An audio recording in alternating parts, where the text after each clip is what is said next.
ఆసియాలోనే అతిపెద్ద గిరిజన జాతర మేడారం సమ్మక్క సారాలమ్మ జాతర. 2 ఏళ్లకోసారి జరిగే ఈ మహాకుంభమేళాలో జనసంద్రం పోటెత్తుతుంది.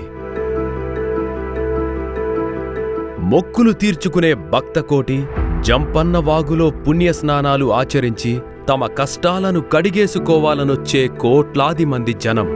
ఇందుకు ఎన్పీడీసీఎల్ విద్యుత్ పరంగా మేడారంలో భక్తులకు ఎటువంటి ఇబ్బందులు తలెత్తకుండా అన్ని సత్వర చర్యలు తీసుకుంటూ మిరుమిట్లు గొలిపే వెలుగుల మేడారంగా తీర్చిదిద్దింది.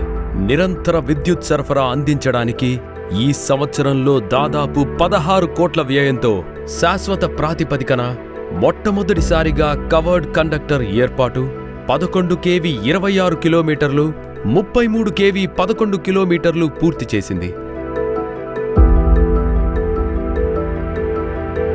జంపన వాగు ఇరువైపులా 6 టవర్ల శాశ్వత నిర్మాణ పనులు చేపట్టారు. అలాగే జంపన వాగు మధ్యలో విద్యుత్ భద్రతా దృష్ట్యా లైన్లు తెగినా కింద పడకుండా సేఫ్టీ గార్డులు ఏర్పాటు చేశారు. లైన్లు విద్యుత్ భద్రతా దృష్ట్యా ఎల్టీ లైన్లలో స్పేసర్స్ అమర్చారు. వివిధ సామర్థ్యాలు గల ట్రాన్స్ఫార్మర్లు 200 వరకు పెట్టడం జరిగింది. ట్రాన్స్ఫార్మర్ల చుట్టూ ఇనుప కంచెలు ఏర్పాటు చేశారు. దాదాపు 600 మంది సిబ్బంది జాతరలో విధులు నిర్వహిస్తున్నారు. ఏజెన్సీలు కూడా ఇందులో పాల్గొంటున్నారు. జాతర కొరకు కొత్తగా 33/11 kV నార్లాపూర్ సబ్ స్టేషన్ నిర్మించారు. ఎక్కడైనా విద్యుత్ అంతరాయం కలిగితే వెంటనే పునరుద్ధరించేలా 4 వేరువేరు మార్గాల నుంచి ప్రత్యామ్నాయ సరఫరా కోసం డీసీ స్ట్రక్చర్తో కూడిన 8 పోల్ వ్యవస్థలను ఏర్పాటు చేశారు. 196 ట్రాన్స్ఫార్మర్లను నేరుగా సబ్స్టేషన్ నుంచి మానిటర్ చేసేందుకు రేడియో ఫ్రీక్వెన్సీ వ్యవస్థను ఏర్పాటు చేశారు. దీని ద్వారా సమస్యల్ని తక్షణమే గుర్తించి సరిచేయొచ్చు.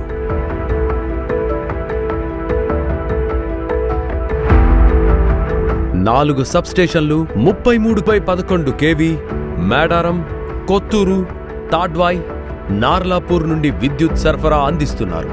రేయింబగళ్లు భక్తులకు నిరంతర సరఫరా అందించడానికి శక్తి వంచన లేకుండా అధికారులు, సిబ్బంది గత 3 నెలల నుండి విద్యుత్ సరఫరా పనులు మొదలుపెట్టి పూర్తయ్యే వరకు నిరంతరం క్షేత్రస్థాయిలో పర్యవేక్షణ చేస్తూ రెప్పపాటు కరెంటు పోకుండా నిరంతరం గస్తీ చేపడుతూ భక్తుల మన్ననలు పొందుతున్న ఎన్పీడీసీఎల్